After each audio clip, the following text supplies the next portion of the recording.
Hey YouTube, I figure right now is as good a time as any to record a video because Teddy's taking a nap and the other kids are relatively quiet at the moment, and I've been battling some of the depression for the last couple of days, and so I figured right now is probably a pretty good time to make a video discussing what is wrong with me. So I'm going to start with some of the physical stuff first.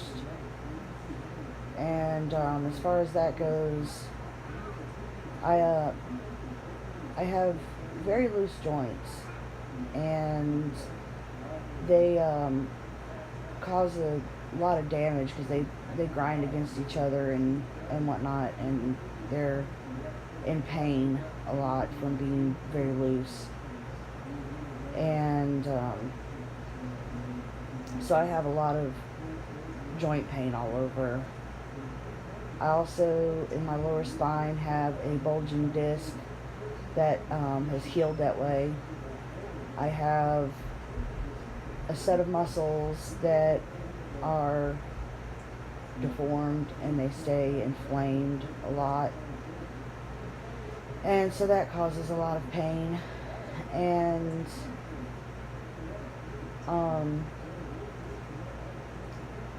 I've been working with a rheumatologist trying to figure out why I just am like constantly in pain everywhere. My whole body hurts all the time.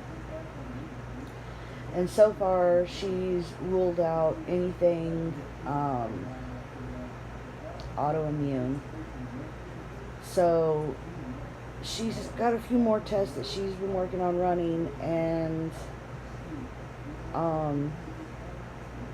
if those come up with nothing, then her diagnosis is fibromyalgia.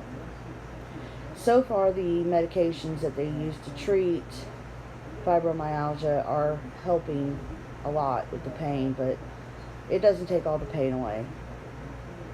And pain medications don't help. They just, like, I can get a headache and I can take like 4 or 5 ibuprofen and it still not help the headache. So anyway, I'm sorry, I am so tired. I didn't sleep at all last night. I didn't finally fall asleep till 7 o'clock in the morning, and then I wasn't able to sleep for very long because, children to take care of. Anyway,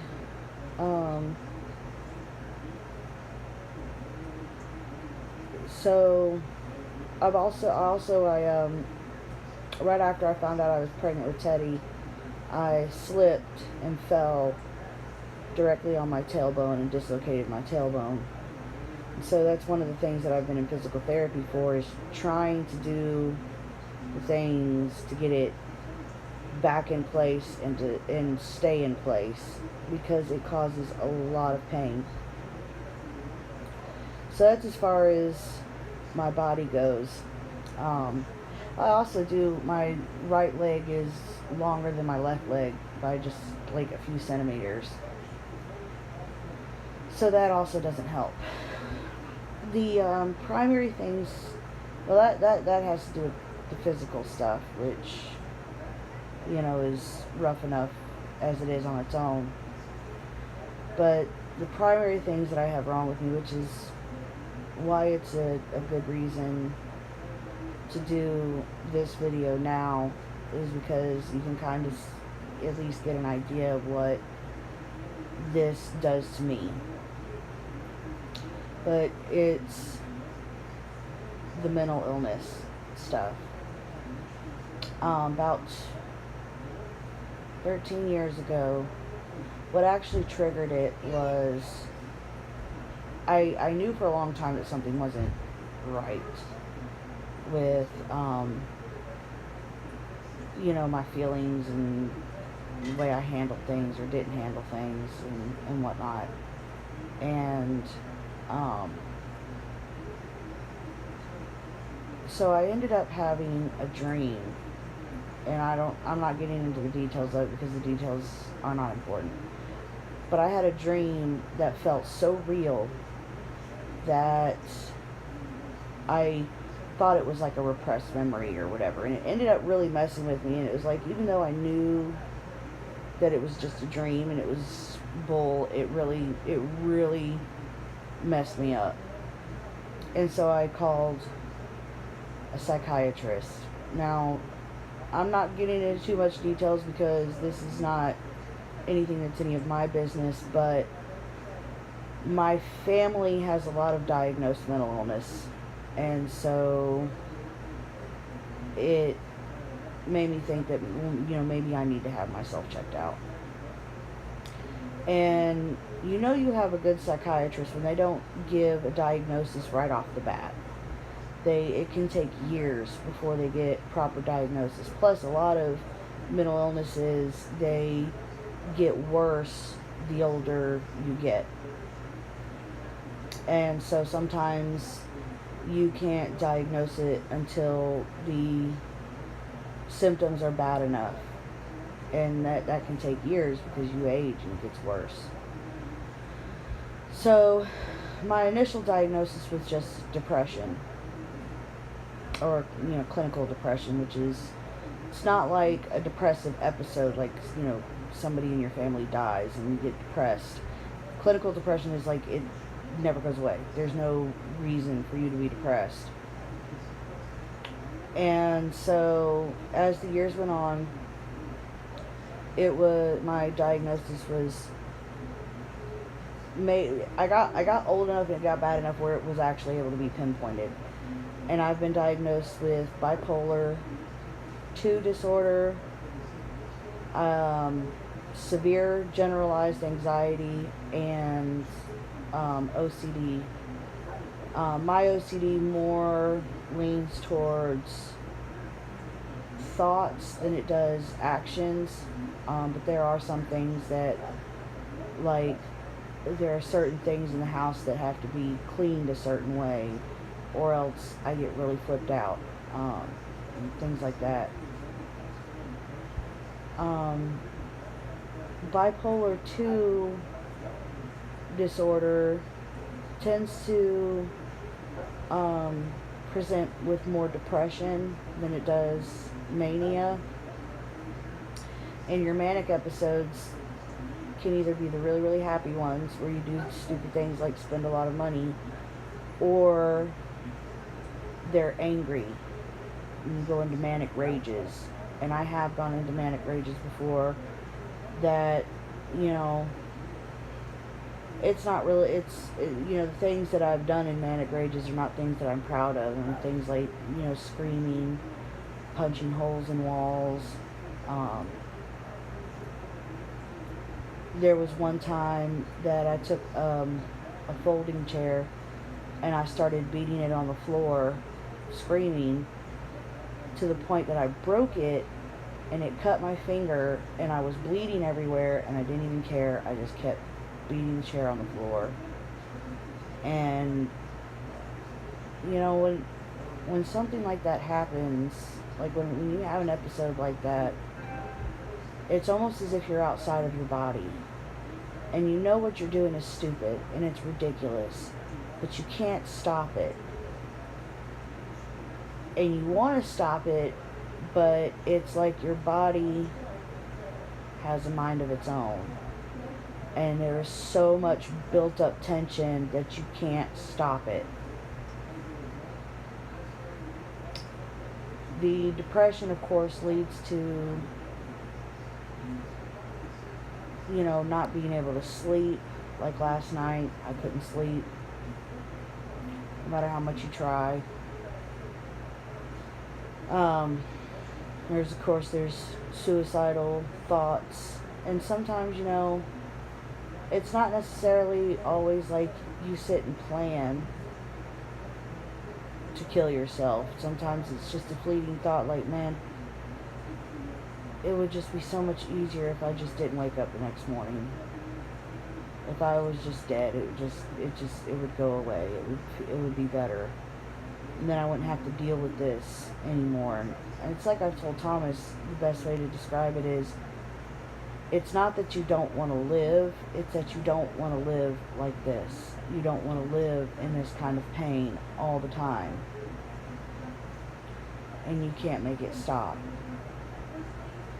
And, sometimes I have people ask me, you have all these anxiety problems and stuff, why do you have 5 kids? And people don't understand that they're the reason that I function at all. They're the reason I'm not dead. They're the reason I haven't killed myself, my kids and my husband, because they need me. And anyway, I plan on making more videos, better explaining each aspect of everything, the depression part of the bipolar, the manic part of the bipolar, the anxiety, the OCD, like making videos that explain a lot of that in deeper detail. But I just wanted to give a rundown. And like I said, I'm having depression issues right now, which is part of why I couldn't sleep. And, like maybe just, I don't know, maybe like if people can just see a difference in the way I talk or behave or whatever. And I don't know how to describe it right now. I guess I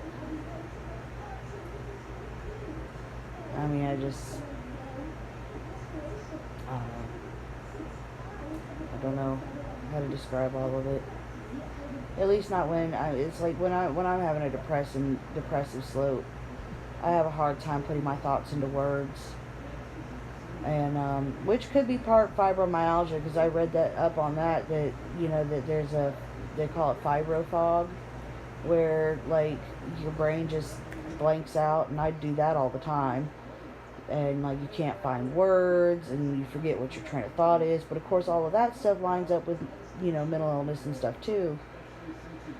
But anyway, my main thing of coming forward and like wanting to talk about my mental illness and stuff is that people get the wrong impression about people with mental illness.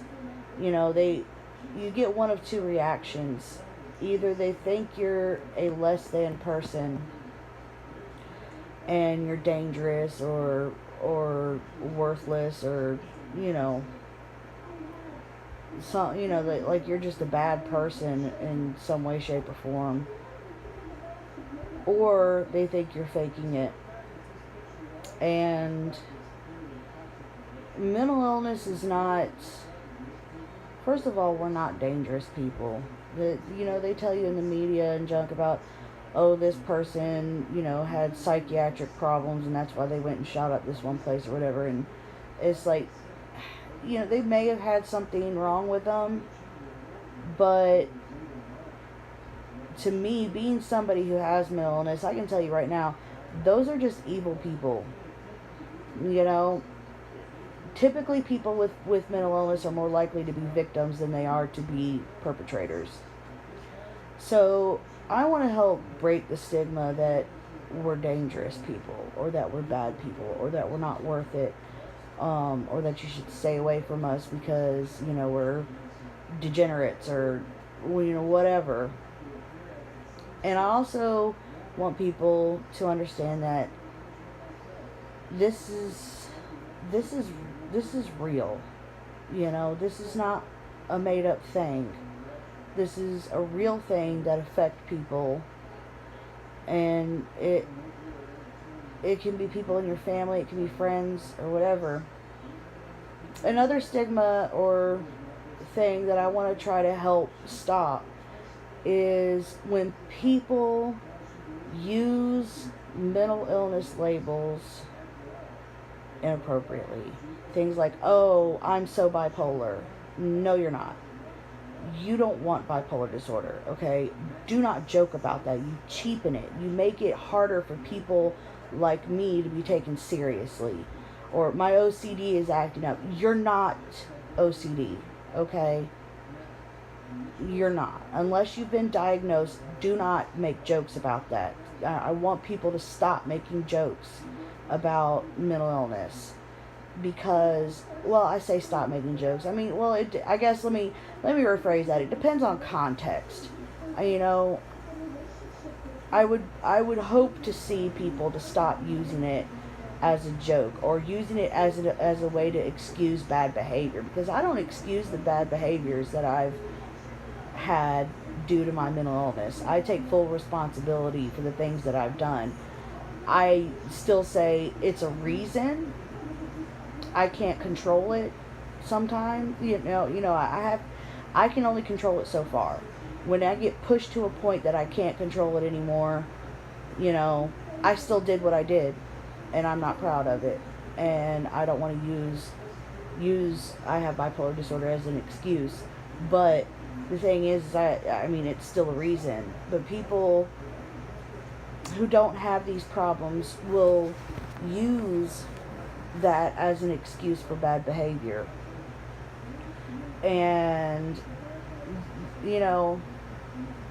it's one thing if I joke around with my family and friends and stuff and say like, oh man, I'm crazy, I'm crazy or whatever.